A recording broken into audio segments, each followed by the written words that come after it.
Number 5 is alive. So, 80s fans, you think you've seen it all. Okay, Muammar Gaddafi, get a load of this. It's I Love the 80s 3D, and this is 1986. Snuggle me! The flicks. You couldn't find big time if you had a road map. The fashions. The trends. The TV. The tunes.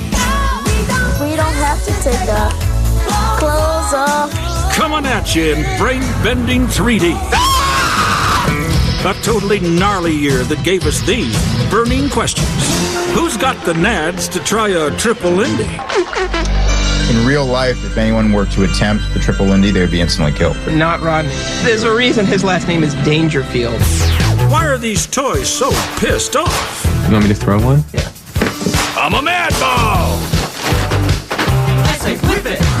And how much tail can one game show host get? Chuck Woolery was the coolest white boy in history. Really? Is that right? The answers to those questions, plus pool hustling for dummies. It's just the way that you use it. And old people and murder, perfect together. Looks like you were right, Miss Fletcher. Because you still love the 80s. Because you're still wondering if it's live or Memorex. Admit it. This is 1986 in 3D. Coming straight into your rumpus room.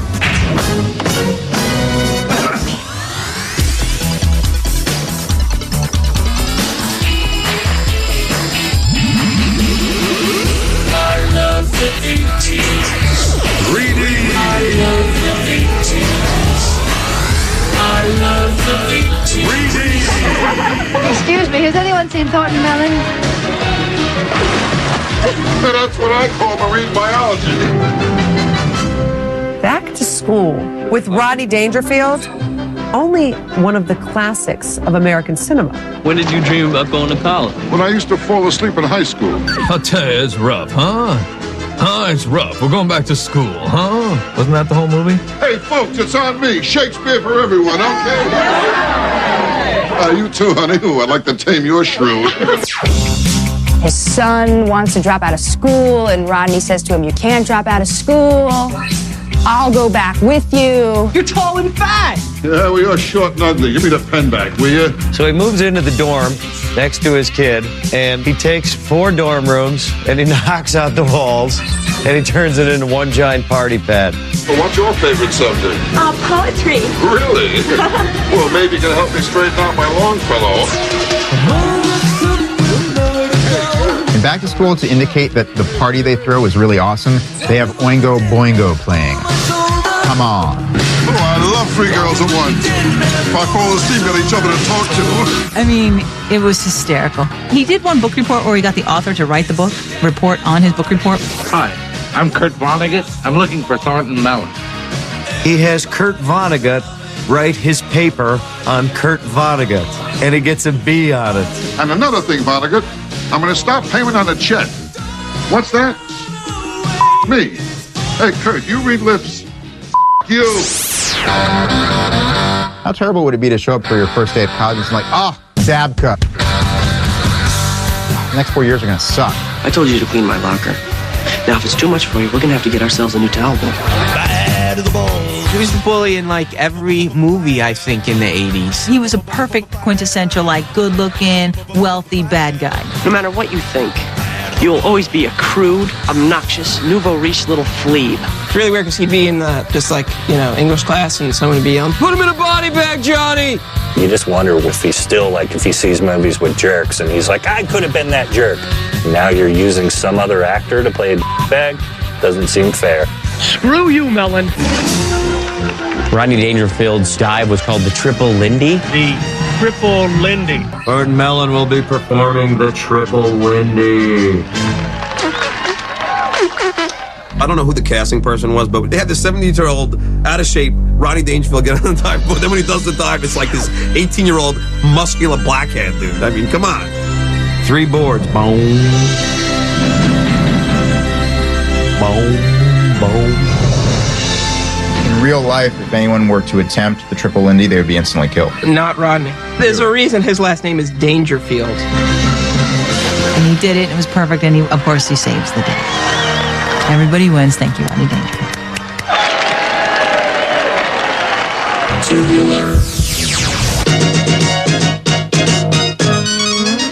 Welcome to Love Connection. Today, you'll meet Judy. She's looking for a man who lies a little. Love Connection. Who are these people? Who are these people going out on these dates? I met my husband that way, actually. No, that's not true. I'm not an idiot. I wouldn't go on a dating, you know? Tell me who you selected. I chose Courtney. You chose Courtney. The nice part about Love Connection is that you had to describe the date. Tell me about the date, Luke. After dancing, we went back to Courtney's house for the couch for a little bit of smooching on the couch. What people really wanted to know is, did you get laid? And if the answer was no, all right, well, did you get a I said, no, we'll have to do it in the car. Obviously, the show was much better when they didn't get along. The romance wasn't there. Who want to see a couple fall in love? Save that cheesy for Oprah. Around his stomach, he has a spare tire that's about 40 pounds overweight. One guy said to a girl, he said he'd see better legs in a bucket of chicken. I thought that was going a little too far. Yeah. And the best part about Love Connection is when the guy is like, yeah, I think I'd like to go out with Annabelle again. And she's like, Chuck, I think I'm going to stay on my own.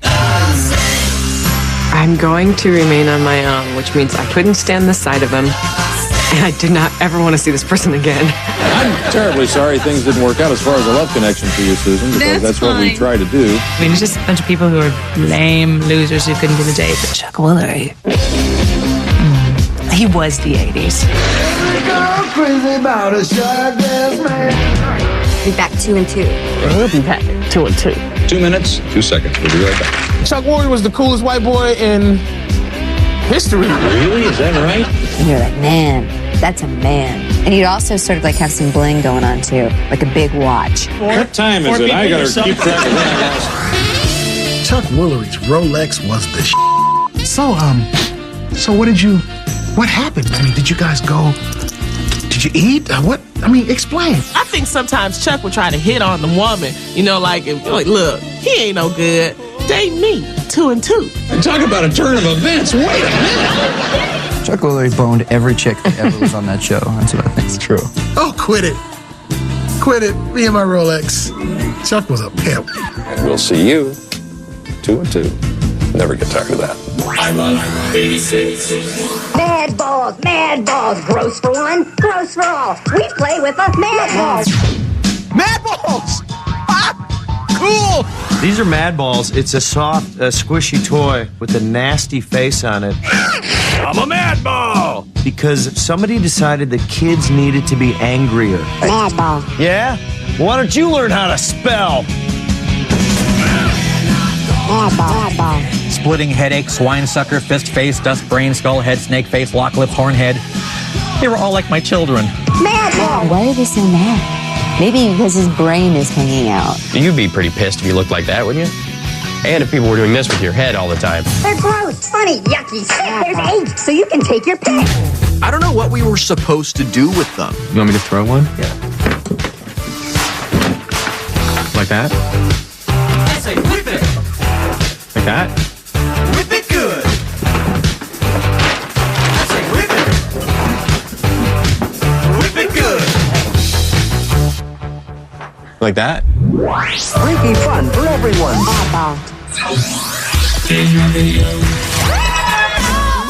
We don't have to take our clothes off. Have a good time. You have to hold your mic.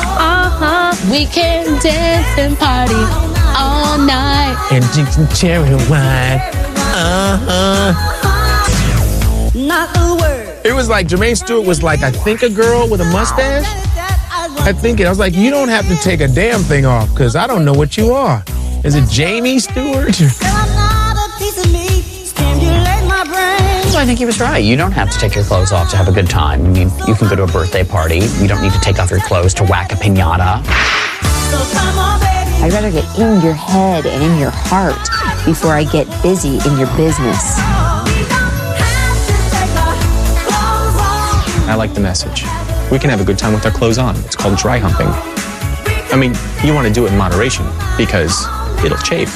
You know, if you're not careful, you can get a real bad festering sore doing that. La na na na na na. Say, all right, you know, it's cool if you want to keep them on, but I'm not going to keep mine on. Tell us the reason why, and then we'll get naked. But we do have to take our clothes off, Jermaine. That's why I was one hit, because a lot of people disagreed.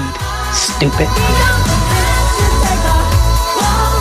I love 86. Coming up, Jessica Fletcher, keeping the streets of Cabot Cove, Maine safe from scum.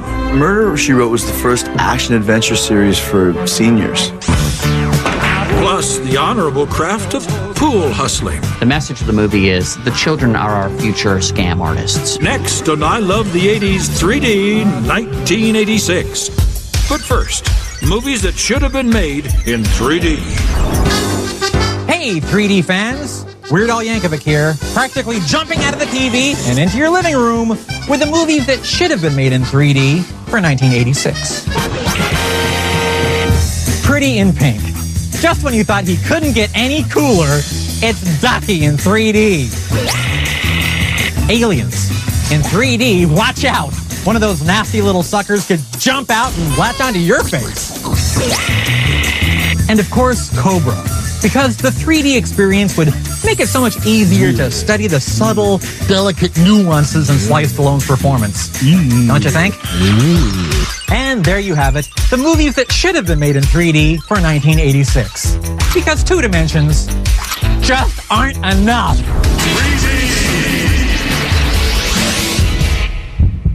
Paula Abdul here, bringing you the teen idols that were the center of countless collages back in 1986. Cosby cutie Malcolm Jamal Warner, Andrew McCarthy, Pretty in Anything, and the uniquely named rebel River Phoenix. Those were the teen idols of 1986. Do you love me? Do you love me? Tell me, baby. Do you love them? I know I do. I love the 3D. Hate to be a bother to you, ma'am, but something mighty peculiar has happened down here. Well, what do you mean by peculiar, Sheriff? I mean maybe murder peculiar.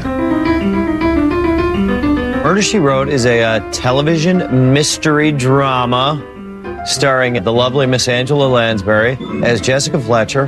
That's me. Da da da da da da da da da. Murder, She Wrote was the first action-adventure series for seniors. People who loved old people and murder watched Murder, She Wrote. Angela Lansbury would write novels and then, like, beat up murderers. She's a better detective than the sheriff they have, I can tell you that. What? He couldn't solve anything. Looks like you were right, Miss Fletcher. But she could, because she was an author. J.D. Salinger solved, hundreds of murder crimes in his career. As a matter of fact, you're full of clam dip. And somebody would always die. And of course, she started asking questions. See, senior citizens are nosy. She's essentially a Grim Reaper. No matter where she goes, a murder will take place. Jessica, dude, maybe it's you. If murder were a disease, you'd be contagious. Oh, that is a charming diagnosis. Cabot Cove, Maine, such a delightful little town.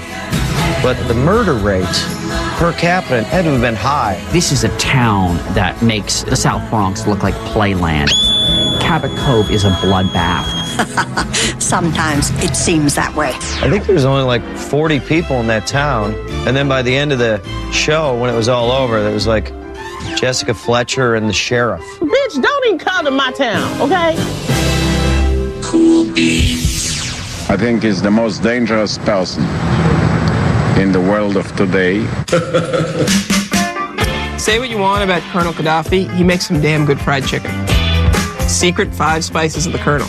The Colonel himself has been accused of many things, from being behind much of the world's terrorism to being insane. Gaddafi was a scary character because he was the head of this army, he was a lunatic, and more importantly, he didn't know how to spell his last name. 37 accepted spellings of Muammar Gaddafi's name. That's insane. Q-U-A-D. Is it with a K? Is it with a Q? Is it Q-U? 2 F's, maybe. 3 Ds just for craziness. OARDWIFFYWECTI. But that's the long version. Colonel Gaddafi, probably one of the most chic men on the international political scene, always with lots of zhuzh, fabulous jalaba, matching turban. Gaddafi knew how to make an appearance, tailored, jodhpurs, epaulets, monocle, riding crop, mink stole. And he had the really tight afro. He kind of looked like a Libyan Screech. It's hard to fear a general who has Howie Mandel's haircut. Today we have Osama, we have Saddam, but Gaddafi was a terrorist back then. And compared to them, he is like Jello. Now it's like Momar, your little Jew fro, and your green uniform and your big aviator sunglasses. Get over here, Momar. I love 86. I love The Color of Money. Tom Cruise and Paul Newman. You couldn't find big time if you had a road map. A Color of Money is a classic mentoring tale. Paul Newman teaches Tom Cruise how to be a scam artist. It makes you wonder about Paul Newman. I mean, is the whole salad dressing for charity thing just a scam? Like Tom Cruise in The Color of Money, I also once worked as a hustler. I would stand on street corners, and then I would go with men to hotel rooms where they would... That's the wrong kind of hustler. Oh. That's not what we're talking about. Oh, never mind. I just like Tom Cruise with the pool stick. He'd pretend like he had a samurai sword with his pool cue. And he had a shirt on and said, Vince. I'm Vince. Got a big poofy, bouffant hairstyle. It's feathered up and back. The goddamn thing, I lay it down, it just jumps up at me, man. He was so darn brash and so darn hot-headed, he would not listen to what a fast lady had to say. What? At the end of the movie, Vince ends up out-hustling Paul Newman's character. Stings like a bitch, don't it? Yes, it does. The message of the movie is the children are our future scam artists. I love 86. Coming up, plenty of hot robot on human action. Talk about creepy. Ooh, are they gonna make out? Plus, if you like morons, you'll love this show. Head of the Class featured a gorgeous mosaic of losers. And is it live or is it Memorex? Memorex tape, the pinnacle of crappy cassette technology. Next on I Love the 80s 3D, 1986. But first, Chuck Woolery here with the best on-screen hookup of 1986. Mallory and Nick on Family Ties. She loves fashion, hates school. He loves art, and although he lives in Ohio, he speaks like he's doing some kind of bad Sylvester Stallone impersonation. The Keatons were dead set against this love connection, but they soon learned that you can't judge a book by its cover. Unfortunately for Skippy, Mallory never learned that lesson when it came to him. There you have it, Mallory and Nick, the best on-screen hookup of 1986, and we'll see you 2-2. I love the 3D. Hello, darling. Elvira here with the biggest boobs of 1986. Hold on, would you? Just get your mind out of the gutter. I don't mean these boobs. I'm talking about Geraldo Rivera. Now, he and his mustache decided it was time to reveal the mystery of Al Capone's vault. More than 50 million viewers watched with bated breath as Rivera cracked the door open to reveal abso-frickin-lutely nothing. The vault was as empty as Geraldo's head. Well, here's to you, Geraldo, the biggest boob of 1986. And I am an expert. I love the 3D. Number 5 is alive. Oh, is this another one with a talking robot? Hey! I don't like talking robot movies. Even if Scorsese like does a talking robot movie, I'm not watching it. Movie Short Circuit, a.k.a. robots say the darndest things. Pasta, semolina, spaghetti. Look who's robot talking. Number 5 is alive. Need input. Input. He called everything input. Input. He was reading encyclopedias, dictionaries. He was sort of like a crack addict, except the crack was books. More input, Stephanie. More. Need input. You and me both. Wasn't Steve Guttenberg in like every other movie released in the 80s? He was like the 80s Jude Law. He played the same role in every movie. He was always kind of like the half laughing, cocky, you know. Hey, this is a robot. The Goot's not afraid to act in front of children or robots. Holy shit. No shit. Where's the shit? I like that. Oh, Chaco, this is a barrel of monkeys. Hello, my name is Fisher Stevens. I am a white guy doing a bad Indian stereotype. And I'm dating Michelle Pfeiffer. Oh my, yes. Oh my goodness, I am sporting a tremendous Woody right now. Today, you know, if I played an Indian, the Indian Defamation League would come down on me and probably, you know, go, why didn't you get an Indian? No. Let's just brown up a white guy. You can stay, but just for tonight. I'm not going to question Ali Sheedy's choices for film roles because, you know, mine have been questionable too. But when she danced with number 5, the robot, and the song was More Than a Woman. More than a woman.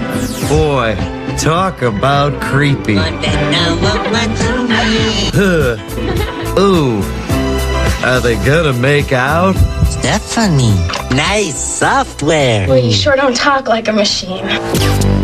We all laugh. Oh, little cute robots.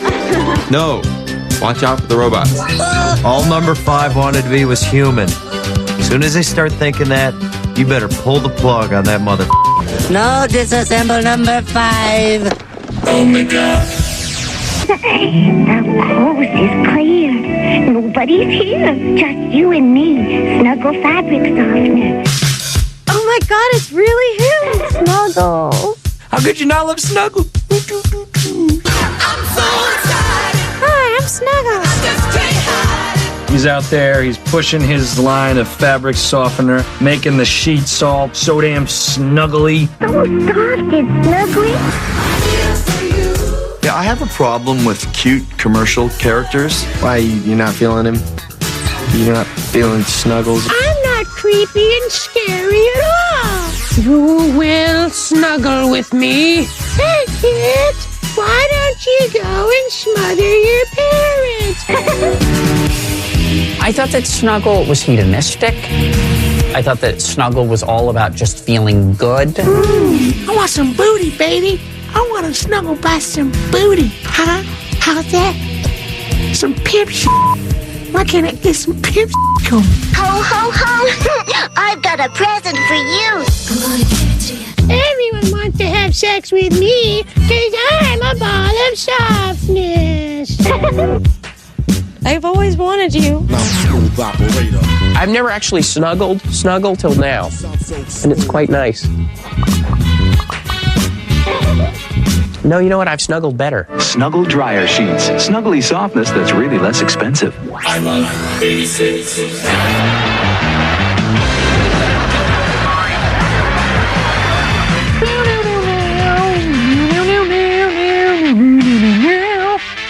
Theme song. He's been waiting to do the Not Necessarily News theme For like song. 15 years. Thank you, VH1. Not necessarily news. That's the show that they had, like the fake news stories, right? Kind of the prerequisite for Dan Rather. Great show. It's a great show. Coming up, another earthquake, this time in Washington, D.C. I have to say, the first time I saw it, I think I was fooled by Not Necessarily the News. I remember watching it and thinking, what? Oh my God! The hallmark of Not Necessarily the News was taking actual video footage from the news and then doctoring it in a way to make politicians seem silly. How could a mortal woman stay so young for so long? Was it cosmetic surgery? Or was she Satan's slave? Really affected how America felt about Nancy Reagan at that time. And this was before we knew she was wicked into astrology. Hi, I'm Rich Hall, continuing my investigation of those literary byproducts known as Sniglets. Sniglets. Any word that doesn't appear in the dictionary, but it should. They certainly were a cocky group, weren't they? Those stray TV dinner vegetables that always try to escape over the wall into the Salisbury steak zone are the fugitives. Orosectus, when you play. Well, here's Orosectus. This is a perfect example of Orosectus. I've got a sniglet for you. Lenient. Inclined to be forgiving and merciful. That's a real word. No, it's sniglet. That's not a sniglet. That's in the dictionary. No, I just came up with that. Unfortunately, my vocabulary is so good that it's hard for me to find things that don't already have names. Dude, for example, or guy. No, the nut and button, which is the button you push at an intersection to cross. The nut and button doesn't do anything. I bet Hal had a million, right? Hal had just 10,000 amazing sniglets. Krelm, which is the goat that forms at the top of a ketchup bottle. The sound that a plastic bag makes when you're crunching it up and you throw it away. That's called scrunch scrunch. Right? Hal's showing me up again. To the max. Can't let go, can't get enough. That an amplified human voice can shatter a glass is remarkable.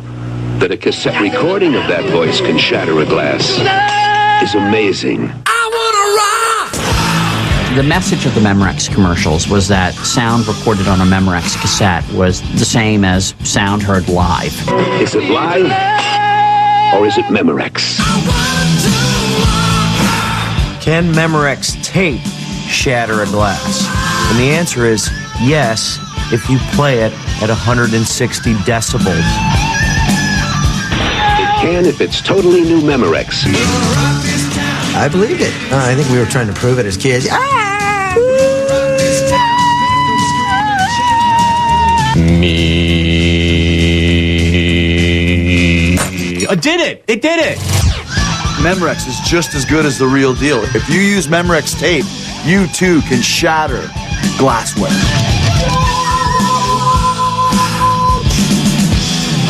I love 86. Coming up, Halley's Comet.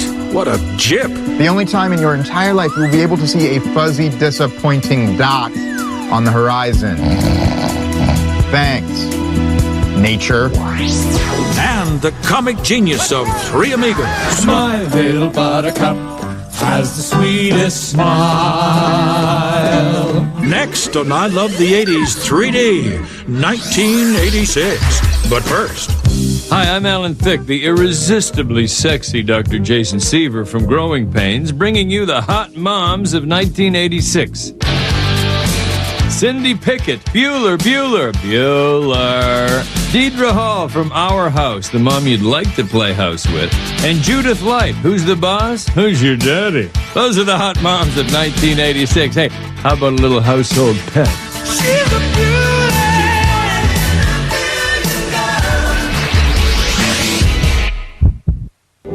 Hi, I'm Emmanuel Lewis, here to school you on the pop culture term of 1986. Poser. Noun. A word to describe a person who habitually pretends to be something that they're not, hoping to be perceived as cool. For example, Jake is such a poser, he's never even been to a Metallica concert, and that was the pop culture term of 1986. Later, dude. I love the 3D. Lucas, the movie. Oh my God, it's like the most perfect movie ever made. I can't even get into it. I just stopped crying about Lucas like a half an hour ago. Don't let me spoil your depression. Lucas is part of the great 80s tradition of films starring strange-looking underdogs who eventually triumph by doing something very risky and stupid. Like what else? Death Wish. My peer group in high school, theater fans, right? Did I risk bodily harm to gain their acceptance? Sure I did. I was in The Music Man. You tried doing that 8 performances in a week. Hey, look who's going out to the football team! Luke, I It actually captures like the teenage awkwardness. I mean, I was popular, so I don't really know. know I about can't it, really identify with that either. But I have lots of friends. I imagine that's what it would be like. Corey Haim is this little scrawny, nerdy kid with huge glasses, like gigantic Sally Jesse Raphael glasses. And he meets up with Carrie Green, Maggie. Like all nerds, Lucas wants the shallow teenage cheerleader who can't appreciate any of his brains. God, this movie hit close to home for me. Harry Green was very important to my formative puberty years. Just leave it at that. Is she coming in to tape? So he goes out for the football team to try and win this girl. But he should have started playing music because that's so much cooler. You can be really ugly, Christopher Cross, and play music, and you can get lots of girls. Hear me good, you pissant. Don't you call me a pissant, you dumb f***ing jock. Then he pulls a stupid move. He's playing football and he takes his helmet off, and at that point you're like, I kind of want to see you get crippled. Put your helmet back on, stupid. Did we win? No way. At the very end of the movie, he comes back to school and he opens up his locker. And there's Letterman's jacket in there. Apparently you letter in football if you play in one game. And then...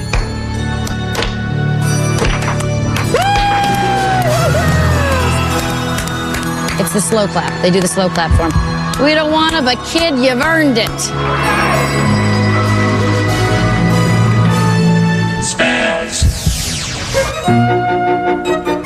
Head of the class, that's when Dr. Johnny Fever, a sleazy disc jockey, decided to clean up his life and somehow teach a bunch of gifted kids at a high school. Sounds like fun. Head of the class featured a gorgeous mosaic of losers. I mean, losers of all different races and backgrounds. There was a young female nerd. I'm a genius. It bugs them. There was an Indian dweeb. My name is Jawaharlal. I'm new from India. There's the Siamese twins in the class. There's a kid with no arms. There's a Korean retard. I had it bad for that redheaded woman. If you guys can get her on the show, I will TiVo it. Give me a kiss. What? And to that kiss a score. And then to that 20, add 100 more. Simone, she was so pretty. She's a poet. She's special. What's an Arvid? This must be one right here. I played Arvid, the nerdy guy, with the glasses and the pocket protector. Oddly enough, throughout the years, I think Arvid had more dates than anyone else on that program. I've been kind of getting in touch with my body lately. So I figured, well, you know, maybe my body could, you know, get in touch with your body. And we had some pretty hot-looking women in that class. We had, you know, Robin Gibbons. That's a really good answer, Mr. Moore. Everyone wanted to be Robin Gibbons because she was hot. Well, let's just say extremely attractive. And no one knew she had such bad taste in men at that time. Which goes to show you that there's book smart, and then there's smart. My name is Mr. Moore, but you can call me by my first name, Mr. Howard Hessman was their teacher, and he was sort of like a hippie. Who taught the kids that it wasn't only important to study, but you needed to stay in shape, maybe by working your arms and creating a huge bong out of a pineapple. If there's anything to take from head of the class, message-wise, it would be that it's okay to be smart. It can be cool. I like 86. I loved Heart. Still love Heart. I'd still go pay to see Heart. That was a hit album they had when they came back. They just were guitar slaying bitches. They were great. Don't you want someone to care about you? Fixed up their look.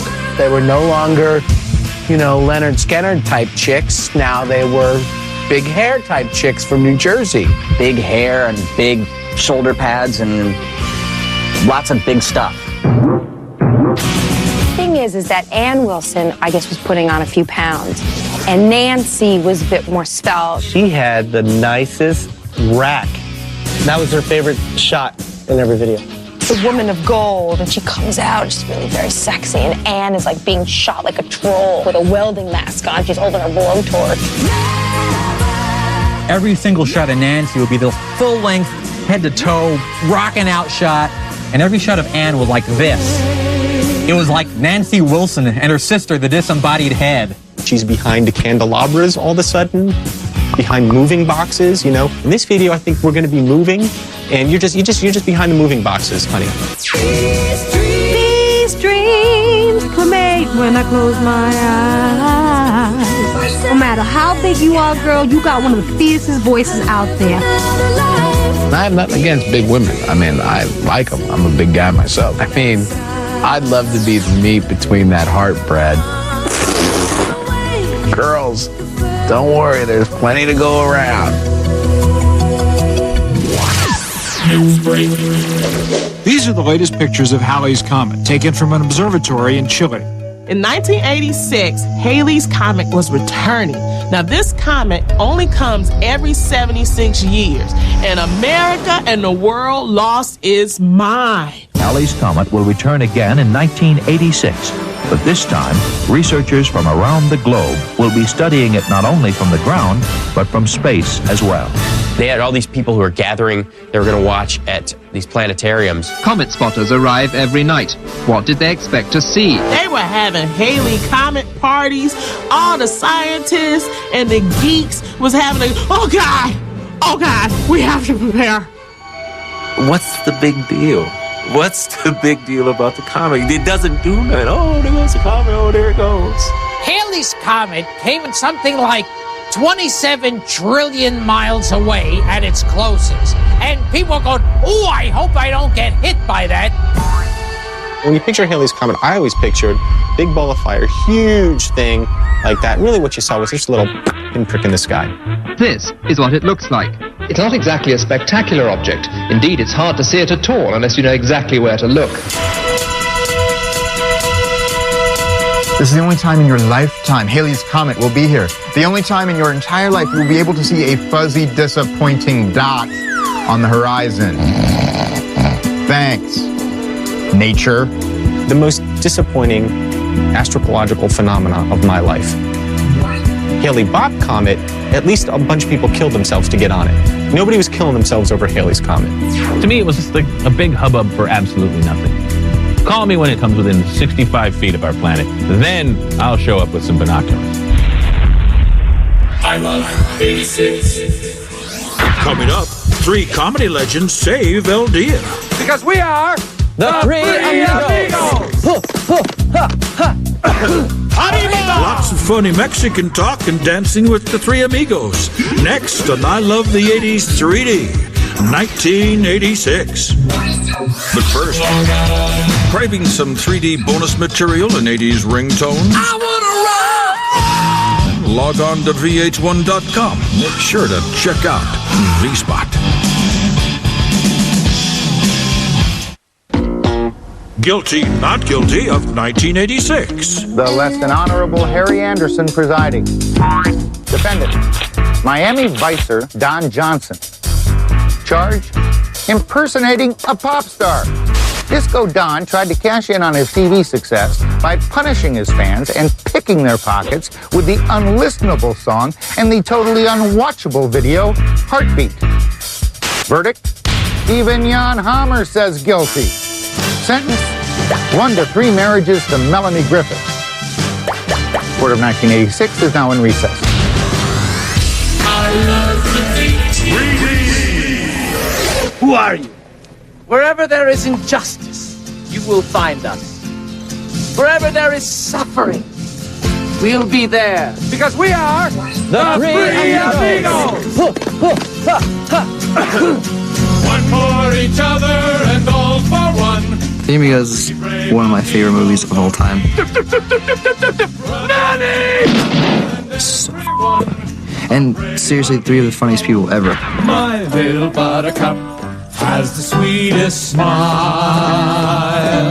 Three Amigos stars Chevy Chase, Martin Short, and Steve Martin as three actors. And there's a town in trouble who thinks they're the real deal and hires them to come in and save their town from the villainous El Guapo. It's a true story. The Three Amigos is an ironic title because I performed at the Chevy Chase roast. None of his friends showed up. Steve Martin wasn't there. Martin Short wasn't there. So to title something Three Friends and include Chevy Chase is really the funniest part of that movie. One of the best scenes is they're riding through the desert and they've run out of water and they're desperate or whatever, and they pan across Steve Martin. He's like, this canteen is empty. And they go to Martin Short. He's just got sand in it. And they get to Chevy Chase, and he's pouring water all over his mouth.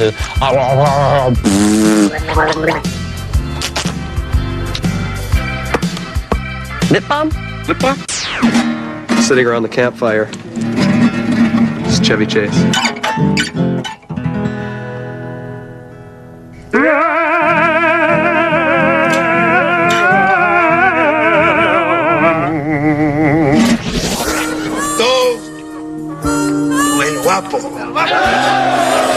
My favorite scene of all in that movie is the birthday party that's being held for El Guapo.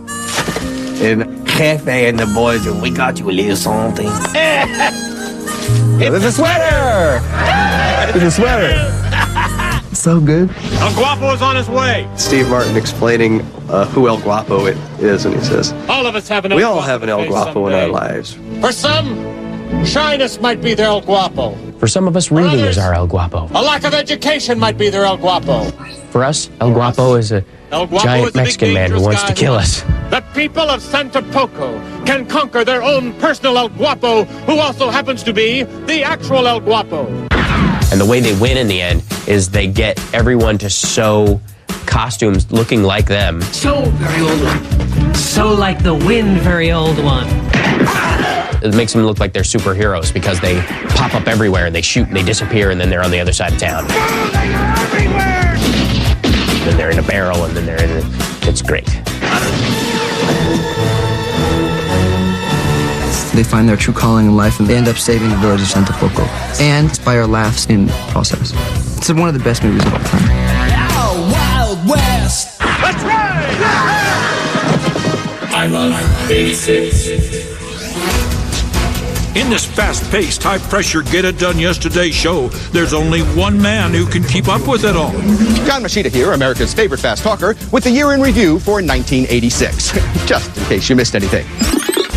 3 fake cowboys saved a Mexican village and taught us the valuable lesson about overcoming our own El Guapos. A snuggly teddy bear wouldn't shut the hell up about his favorite fabric softener. A class of overachievers proved that you can be smart and cool on head of the class. Jermaine Stewart showed us that real fun isn't about getting laid, it's just about a little dancing and cherry wine. Chuck Woolery tried his hand at matchmaking, and Steve Gutenberg beat out a robot for the affections of Alex Sheedy. Memorex made glass-shattering hip again, while Colonel Gaddafi laid the groundwork for future generations of evildoers. Rodney went back to school, and Hart came back better and bigger than ever. Kids played with their mad balls, and senior citizens got their own action hero in the lovely Angela Lansbury. Halley's Comet finally returned, while Cruise and Newman displayed their own color of money, and that, in a nutshell, was 1986. Any questions?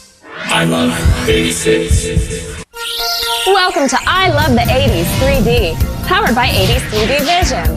80s 3D Vision delivers humorous nostalgia about your favorite 80s entertainers, fads, and important memories, all in 3 dimensions. You mean 3D? Mr. 3D, what are you doing here? I love 3D! Mr. 3D, stop! You're damaging the fabric of the space-time continuum. Wow! It's I Love the 80s 3D, coming up next. No, disassemble number 5.